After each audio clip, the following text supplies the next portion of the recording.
We've received a lot of questions about how to get a message across clearly. And believe me, we're not talking about boosting your bandwidth.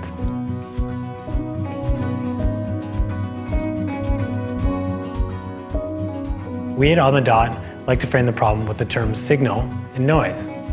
Signal is a clear and concise message. This means that your image is in focus. People can see you and the sound is clear. People can hear you. A minimum amount of key speakers talk at one time, and the interactions are organized to maximize meaningful engagement. So now let's talk about noise. By contrast, noise exhibits varying levels of quality in image and sound. It is hard to discern what you can see, and even more difficult, what you can hear. The big takeaway here is, eliminating the noise allows you to focus on what matters most, your message.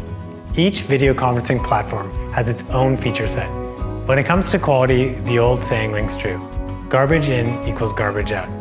If you have a really low quality image going in the beginning, you're going to end with a low quality image, even if you're using the best tools. The fidelity of the platforms to transmit quality is not the same as starting with quality. If you have any questions about the platform that you're using, or maybe a platform that you're considering using, feel free to reach out to us.